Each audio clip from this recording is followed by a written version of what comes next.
नमस्कार।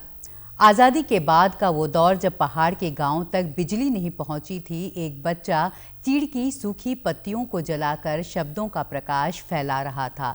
देश जब दुश्मनों का सामना करने के लिए आगे बढ़ रहा था, उनके शब्दों की विजय वाहिनियां मोर्चे पर डटे जवानों का हौसला बढ़ा रही थी। अनुभव की इस कड़ी में आज हमारे साथ पहाड़ के कवि साहित्यकार सोमवारी लाल उनियाल प्रदीप जी मौजूद हैं। उनके बारे में, उनकी साहित्यिक यात्रा के बारे में बातचीत करेंगे। कार्यक्रम में आपका बहुत बहुत स्वागत है। धन्यवाद। आपको और राज्य सरकार की ओर से दीर्घकालीन साहित्य सेवा सम्मान भी मिला है और कोशिश होगी कि हमारी इस बातचीत के ज़रिए हम आपके अनुभव को, आपकी ज़रिए किताब, आपकी कविताओं को और उसमें दर्ज समय को भी समझ सकें। कहते हैं कि कविताएं आत्मा की आवाज़ होती हैं। आपको कब लगा कि आपके भीतर भी शब्दों के अंकुर पनप रहे हैं? देखिए वर्षा जी, मैं अंकुर जो है वो तो बचपन से ही पनपने लगे थे जी। और क्योंकि बचपन में जिस ढंग का वातावरण मिला, हमारा परिवार स्वतंत्रता संग्राम सेनानियों का परिवार रहा है। उस ज़माने में जब टिहरी में राजशाही थी जी। और टिहरी के का क्षेत्र एक है सकलाना क्षेत्र, तो हम लोग सकलाना उनियाल गांव के रहने वाले हैं। तो उस ज़माने में सबसे पहले वहाँ हमारे गांव में बाल सभा बनाई थी। हमारे कुछ तत्कालीन जो नौजवान थे, जो थोड़ा बहुत पढ़ाई के लिए कोई देहरादून आया, कोई कहीं आया, लेकिन जो राष्ट्रीय आंदोलन की सुगबुगाहट से जो प्रभावित थे, तो उन्होंने वापस अपने गांव में जाकर बाल सभा बनाई। तो बाल सभा इसलिए बनाई क्योंकि सामंतशाही के काल में एडल्ट कोई ऑर्गेनाइजेशन राजा परमिट नहीं करता था। अच्छा। कि कोई वयस्क संगठन बना दे, क्योंकि उनको लगता था कि वयस्क संगठन बनाएंगे तो पूरे देश के अंदर जो आज़ादी का माहौल था तो यहाँ भी कहीं शुरू ना हो जाए। तो इसलिए इन्होंने सोचा कि एक बाल सभा बनाई जाए, बच्चों की सभा। बच्चों की जी। तो छोटे छोटे बच्चों को, तो जाहिर तौर पर उनका उद्देश्य उन्होंने रखा कि गांव में साफ सफाई करेंगे, कुछ और सांस्कृतिक कार्यक्रम कुछ इस ढंग का करेंगे, लेकिन लक्ष्य जो है वो था कि हम किसी ढंग से एक संगठन खड़ा करें आज़ादी के लिए। तो बाल सभा के जरिए किया। अब वो चलता रहा कुछ दिनों तक, 2-4 साल जो है उसका निकटवर्ती गाँव में भी उसका प्रसार हुआ। फिर उसके बाद जो है उन्होंने एक दिन जो है विजयी विश्व तिरंगा प्यारा झंडा ऊंचा रहे हमारा जी। और प्रभात फेरियों के साथ इस गीत के साथ शुरू की। तो पहले तो राजा के ज़माने में वो सिर्फ राजा की प्रार्थना हुआ करती थी। तो जब ये प्रार्थना वहाँ से शुरू हुई तो फिर उधर सामंतशाही के कान खड़े हुए। तो बाल सभा को जो है उन्होंने प्रताड़ना शुरू कर दी और अकेले में हमारे गांव से 20 लोग क्विट इंडिया मूवमेंट में अच्छा गिरफ्तार हुए थे उस जमाने में, 42 में। उस 42 का ही मेरा जन्म है जी। ये लोग जो है पहले जेल चले गए, उसके 2 महीने बाद में दुनिया में आया। तो मैंने एक किताब में कहीं लिखा भी है कि शायद मेरे आने का दुनिया में ज़्यादा स्वागत इसलिए नहीं हुआ होगा क्योंकि हमारा परिवार संकट से गुजर रहा था जी। कुड़कियाँ, नीलामी और जेल और ये सब था वातावरण। तो इसलिए वहाँ से शुरू हो गया था।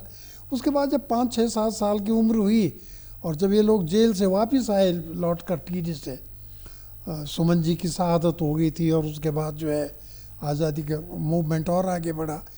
तो तब गांव घर में जो बातचीत होती थी और कविताएं, श्रीमन जी थे मेरे चाचा जी, मनोहर लाल श्रीमन, तो पोएट थे। तो उन्होंने लिखा था, रक्त रंजित पथ हमारा, हम पति गए आग वाले, आग का हम राग गाते, पाप की दुनिया जलाते, बढ़ चले हैं तो बढ़ेंगे और मुस्टिकाओं से खुलेंगे राजमहलों के ये ताले, रक्त रंजित पथ।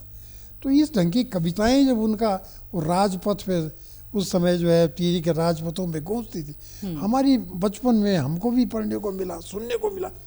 तो उस ढंग से अंकुरित, एक तरह से घर में आपको वो परिवेश मिला जिसमें कि एक साहित्य का और आज़ादी का जो दौर था वो भी था। और शायद इसीलिए आपने जब अपना उपनाम रखने का सोचा तो वो प्रदीप उपनाम को अपनाया। तो अब आगे चलकर जो है जब मैं करीब हाई स्कूल के करीब पहुंच गया पढ़ाई लिखाई में, तो फिर लंबा नाम था तो मैंने याद, उस ज़माने में छोटा नाम अच्छा लगता था, साहित्यिक नाम।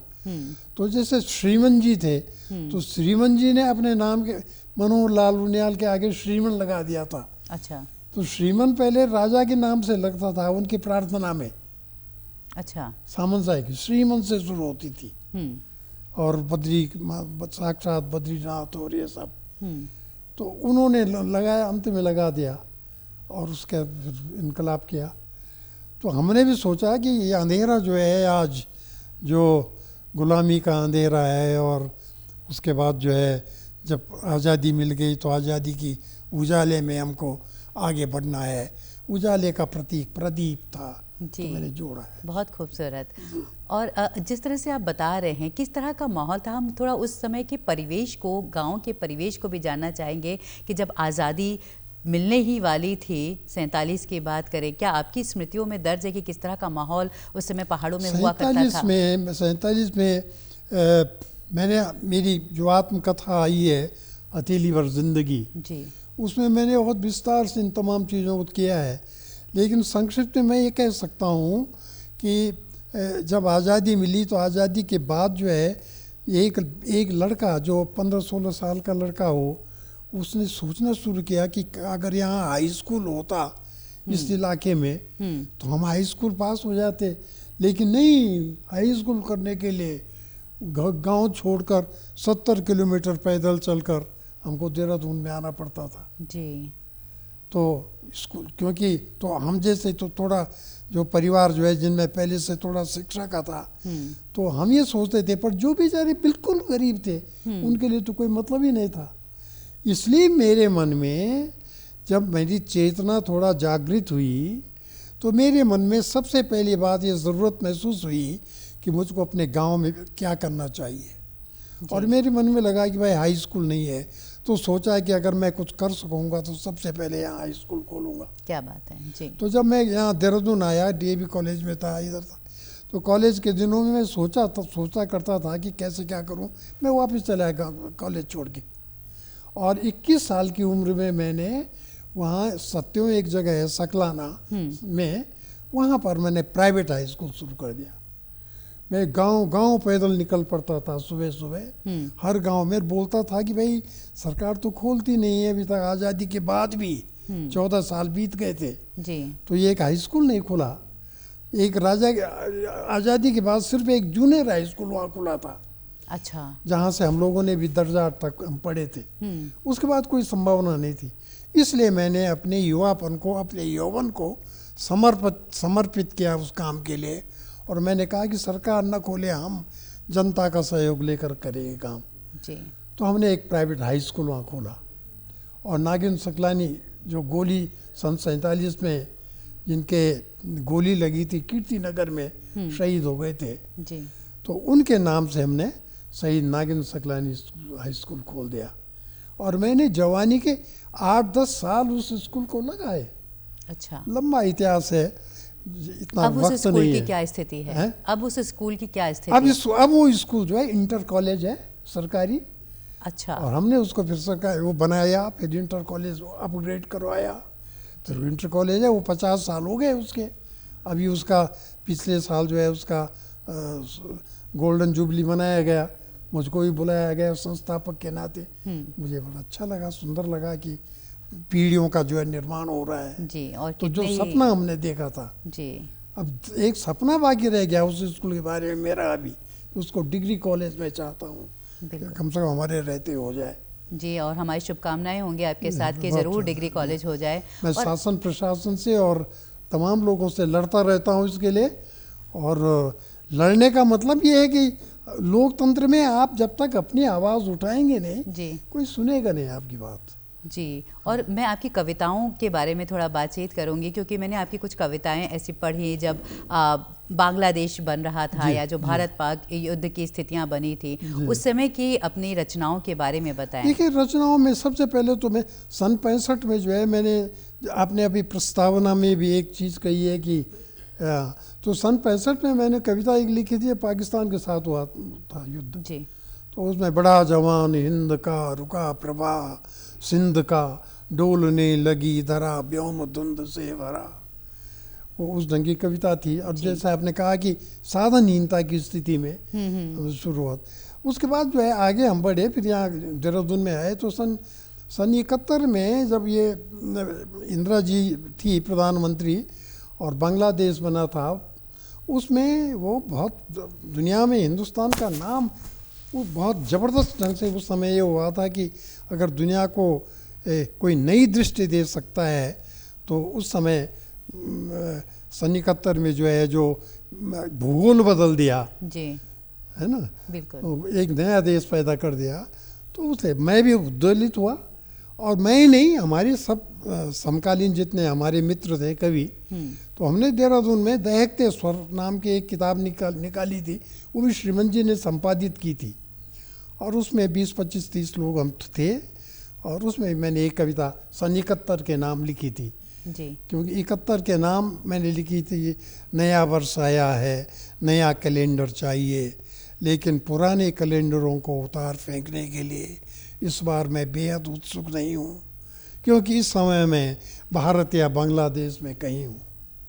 मैं जहाँ भी हूँ दोनों जगह मुझे एक सी लगती हैं। गंगा या पद्मा के तट पर एक ही बयार बहती है, गीतांजलि पूर्व और पश्चिम से एक ही बात कहती है। फिर आगे चलता है, मैं तुम्हें खून दूंगा, वो जो सुभाष चंद्र बोस का था उसको, फिर मुजीबर रहमान तक का जो कुर्बानी का था, और आखिर में है कि बदली धरती बदला अंबर, गूंजा 16 दिसंबर, एक और ढाका पतन और दूसरी गण प्रजातंत्री बांग्लादेश का अभ्युदय। तो वो उस समय एक धारा थी। वो भी तो देखा जाए तो जो राजनीति है और जो समाज की उथल पुथल है वही आपकी रचना संसार में शामिल हुआ। जी, ज़्यादातर वही है। वैसे जो प्रकृति के विविध रूप हैं जी, और क्योंकि हम लोग तो पहाड़ के लोग जो है, हिमालय के लोग, हमको तो वो सौंदर्य जो है वो विरासत में मिलता है। बहुत फ़र्क होता है जंगलों में और जगह और पहाड़ में। पहाड़ में जब हम सुबह को दरवाज़ा खोलते हैं तो सामने पेड़ मुस्कुराता हुआ दिखाई देता है, हमसे वार्ता करने के लिए तैयार। तो प्रकृति पर आधारित आपकी अगर कोई कविताएं जो आप हमारे दर्शकों को सुनाना चाहें। तो मैंने तो कालांतर में आगे चलकर फिर हरितिमा संस्था बनाई। अच्छा, हरितिमा।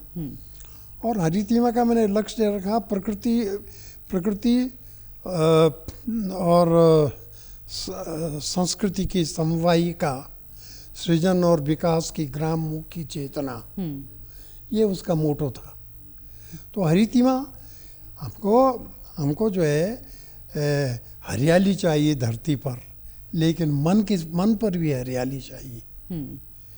तो हरियाली के लिए हम पर्यावरणीय हमारी गतिविधियाँ, उसके लिए जो चिपको मूवमेंट रहा उसमें भी यत किंचित, मैं नहीं कहता, लेकिन यत किंचित मेरा भी सुंदरलाल जी से मेरा जुड़ाव उस ढंग का रहा है भावनात्मक रूप से। जी। तो पर्यावरण की सुरक्षा करना, बल्कि मैंने तो एक बार लिखा था कि हमको तो पर्यावरण की खेती दो और पर्यटन का उद्योग दो। अगर हमको पर्यावरण ही देश के लिए सुंदर आबो हवा बनानी है पहाड़ के लोगों को, पर तो हमारे भौतिक विकास का क्या होगा, ये कौन सोचेगा। तो हमको खेती करने दो पर्यावरण की, पर हमारे बच्चों की एजुकेशन क्या होगी, हमारे मकान कैसे बनेंगे बिना लकड़ी के काटे जंगल। तो उसके लिए आपको नीतिगत परिवर्तन करने पड़ेंगे हिमालय क्षेत्र के लिए। जी बिल्कुल, मेरे ख्याल से जो ये सवाल है जिस समय के आप बात कर रहे हैं और आज का जो समय है, ये सवाल अब भी बना हुआ है कि हम किस तरह से हिमालयी राज्यों का विकास करेंगे। जी हाँ, और इसी के मूल में मैं ये भी कहना चाहता हूँ, क्योंकि उत्तराखंड 25 साल का हो गया जी, और मैं थोड़ा आपको बता दूँ कि मैंने 1970 में उत्तरांचल अखबार निकाल दिया था जी, और उस उत्तरांचल के पीछे मेरा कंसेप्ट जो है अलग राज्य का ही था। और उत्तर मैंने यहाँ से लिया, अंचल कुर्मांचल कहते हैं उसको, अंचल वहाँ से लिया, दोनों को मिला के उत्तरांचल मैंने किया था। तो सन 70 में लगा लीजिए।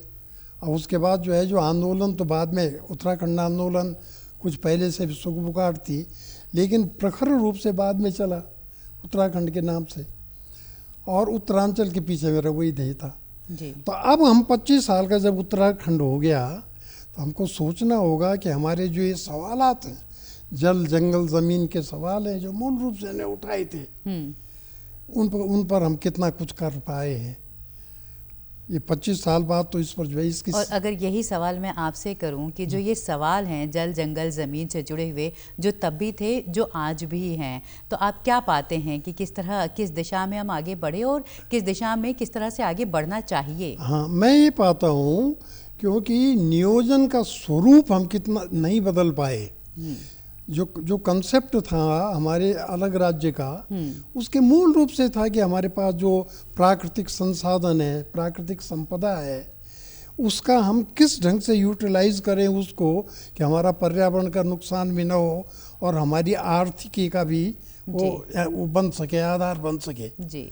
तो वो जो भौगोलिक स्थितियों के हिसाब से जो नियोजन होना चाहिए। अब आजकल जैसे आप देखते होंगे, आजकल एक समस्या, नई समस्या उठ खड़ी हुई है। हम लोग युगों से जंगलों के बीच में रहते हैं, और जैसे मैंने कह दिया कि जंगल मुस्कुराता हुआ सामने दिखाई देता है, तो जंगल के प्रति वो ममत्व जो है वो कुछ हमारे चिपको आंदोलन ने उसने तो जगाया है। हाँ। लेकिन उसको हम अपने आर्थिक का आधार कैसे बनाएं। आजकल सुन रही होंगे आपकी बाघ और भालू, वन्य जीव को लेकर और जो संघर्ष की स्थिति बनी हुई है, और एक नया ढंग का एक संघर्ष शुरू हो गया जी।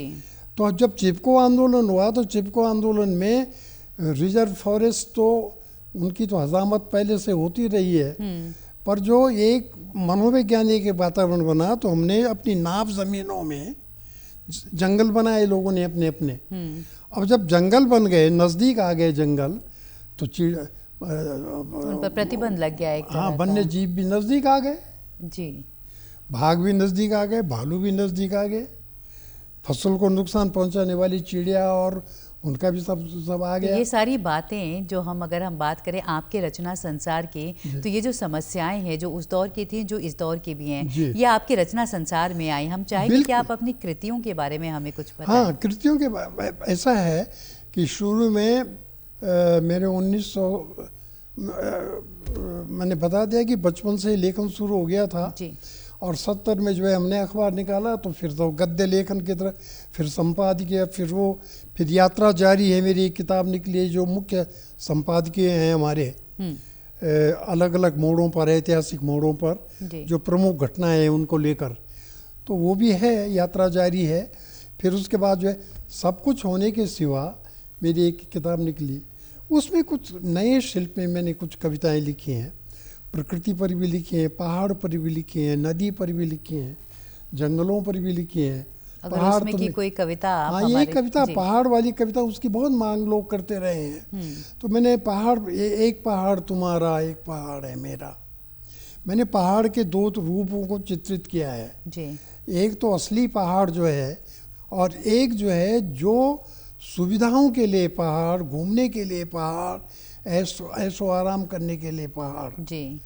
तो जो इसलिए मैंने दो रूप देखे कि उसके, एक पहाड़ तुम्हारा एक पहाड़ हमारा, तुम्हारे पहाड़ की सुबह को धूप बिस्तर पर पहुंचकर भी जगाने से डरती है, और मेरे पहाड़ में चैता हर सुबह धूप को उंगली पकड़कर सिखाती है चलना, और शिखरों से उतार कर उसे धीरे धीरे पहुंचाती है पनघट तक। एक पहाड़ तुम्हारा, लंबी कविता है, इतना वक्त नहीं है उसमें। कुछ मैंने कहा है, इसीलिए कहता हूँ पहाड़ को पहाड़ रहने दो, नदी को नदी की तरह बहने दो। पहाड़ सिर्फ पहाड़ है, उसे पहाड़ ही रहने दो। नदी सिर्फ नदी है, उसे नदी की तरह बहने दो। काफ़ी नहीं है पहाड़ को कैमरों में कैद कर देना, देखना ही है उसे तो भीतर की नज़र से देखो। एक पहाड़ तुम्हारा एक पहाड़ है मेरा। जी, बहुत बहुत गहरी कविता है ये जी, जो एक तरह से व्यावसायिकता जो बनती जा रही है, बढ़ती जा रही है, उस पर प्रहार करती हुई। और पहाड़ की जो खेती है, बागवानी है, और इसको लेकर के आप किस तरह से देखते हैं और आपकी रचनाएं किस तरह से खास तौर पर देखती हैं? देखिए, मैं तभी कह रहा हूँ मैं कि दोहरी भूमिका रही है। एक पत्रकार के नाते मैं नज़दीक से तमाम घटनाक्रम पर नज़र रखता था और जनजीवन से जुड़ी चीज़ों को बराबर हम उठाते थे उस ज़माने में। और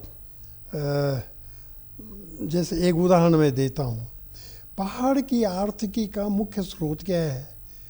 जो खेतीबाड़ी परंपरागत थी हमारी, जब उसके साथ संचार सुविधाएं जुड़ी और यातायात के साधन जोड़े, जिसके लिए हम लोगों ने आंदोलन किए, संघर्ष किए जगह समय समय पर। अब सड़क तो बन गई, पर सड़क जो है केवल पलायन के लिए बनी है कि लोग तेजी से भागे घर से। अच्छा। या सड़क जो है वहाँ के आर्थिक जीवन के लिए में कुछ सुधार लाए। तो जैसे खेती बाड़ी है उसको जो है वैज्ञानिक तरीके से रखना, पानी की सुविधाएं करना, जितना पानी जल जंगल ज़मीन की जो बात हमारी, वही तो थे आधार पहाड़ी राज्य के लिए जी। तो न तो हम जंगलों में कोई क्रांतिकारी कोई सुधार कर पाए, और न हम पानी जो धरती के भीतर है उस पानी को जो है जनता के उपयोग के लिए उसको ठीक से सुनियोजित ढंग से नहीं कर पाए। टिहरी डैम बन गया, तो टिहरी डैम का बनने से जो है लोगों ने तो कुर्बानी तो दी है। बिल्कुल, कई गांव हटे वहाँ से और डूबे। हमारी विरासत, हमारी संस्कृति, हमारे तमाम सामाजिक सरोकार और जो राजनीतिक रूप से भी जो एक ताकत थी एकजुटता की, वो बिखरी है जगह जगह। पर उसका लाभ प्रत्यक्ष रूप से हमको क्या मिल रहा है? क्या उससे पलायन रुका? क्या उससे रोजगार सृजित हुआ? छोटे मोटे हो गए होंगे, ऐसा नहीं कि हम बिल्कुल नकारात्मक दृष्टि, तो लेकिन जो सुनियोजित ढंग से होना चाहिए था वो नहीं हुआ।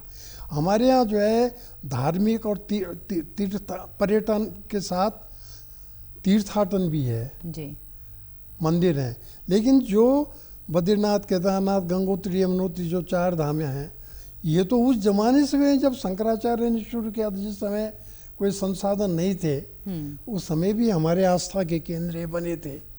पर इन आस्था के केंद्रों को से अब इनसे इतर जो सुंदर मनोरम दृश्य वाली जगहें हैं या जो मंदिर जो हैं हमारे सिद्ध पीठें हैं जी, उनको भी पर्यटन से जोड़ना चाहिए, जिससे कि जो रोजगार के मुद्दे हैं, मसले हैं, वो हल हो सके, जिसको आप महसूस करते हैं। और पर्यटन भी 5 सितारा संस्कृति वाला नहीं जी, पर्यटन भी जो स्थानिक संस्कृति है और स्थानिक जो है संसाधन है उनके द्वारा हो। जी बिल्कुल। तो वो पर्यटन जो है ज़्यादा स्वाभाविक होगा और गांव के लोगों को लाभ पहुंचाएगा। और गांव को लाभ, लोगों को उससे कुछ पलायन नहीं रुकेगा। बिल्कुल। जैसे सरकार ने कुछ किया है इस समय, ये शुरू किए हैं ये पर्यटन के लिए होम स्टे हैं। हाँ, होम स्टे वगैरह, ये अच्छी बात है। बिल्कुल। परंतु इसमें भी जो आम लोगों को जो है क्या लाभ मिल रहा है, ये दृष्टि में रखना चाहिए। जी, और इसी हिसाब से आपके हिसाब से योजनाएं बनानी और तैयार करनी चाहिए। हम आपकी रचनाओं की और बात करते हैं। आपने दोनों ही तरह से लिखा है, गद्य में भी और पद्य में भी।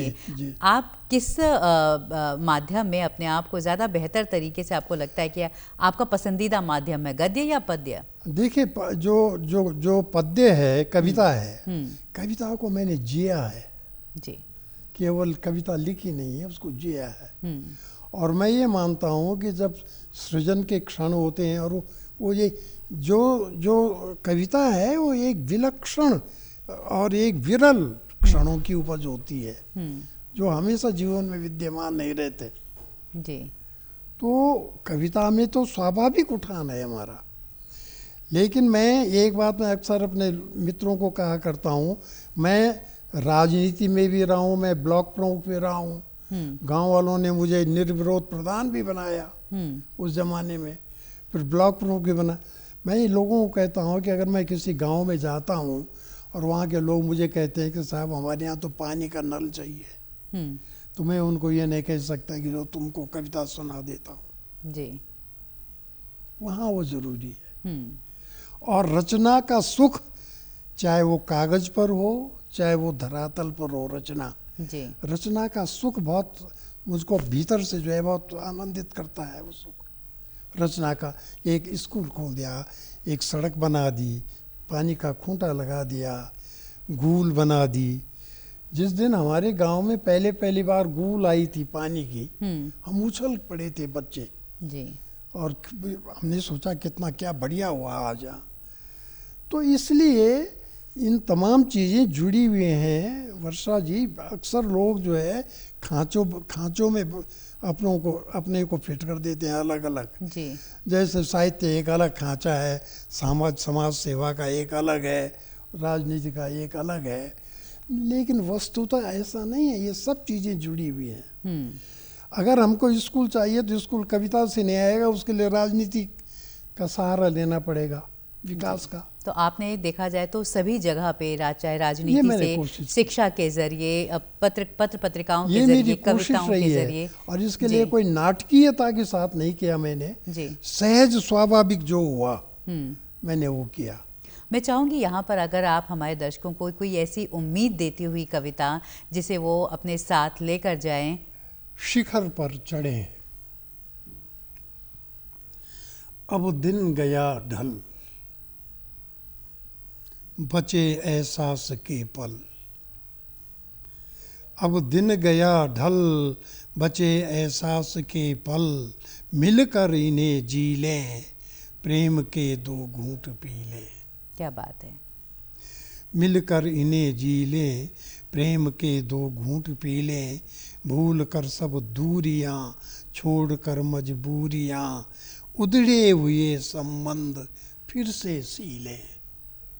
अब दिन गया ढल, बचे कुछ एहसास के पल, छोड़ें अब इंतजार, हो जाएं तैयार, खालीपन भरें, कुछ गलतियां भी करें, दूर है बसेरा, घना है अंधेरा, रास्ते में कुछ जलते दीप धरें।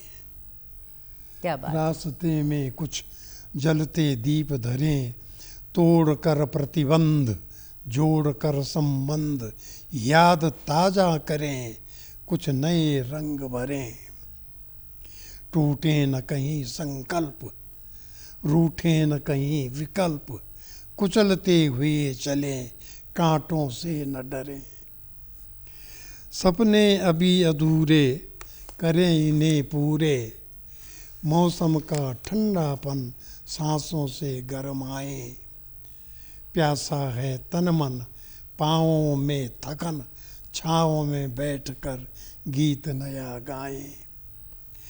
मन में है लगन, तन में है अगन, नई किताब पढ़ें, नए प्रतिमान गढ़ें। क्या बात है। मन में है लगन, तन में है अगन, नई किताब पढ़ें, नए प्रतिमान गढ़ें, आओ ऐसा करें, नई उड़ान भरें, आसमान छूने को शिखर पर चढ़े।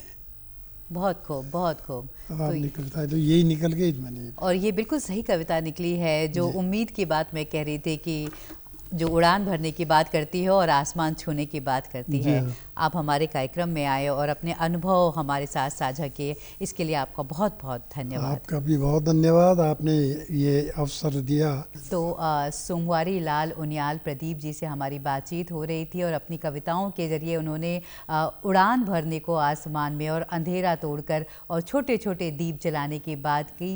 यही हमारी दर्शकों को भी यही पंक्तियाँ हम समर्पित करते हैं कार्यक्रम में। इतना ही, नमस्कार।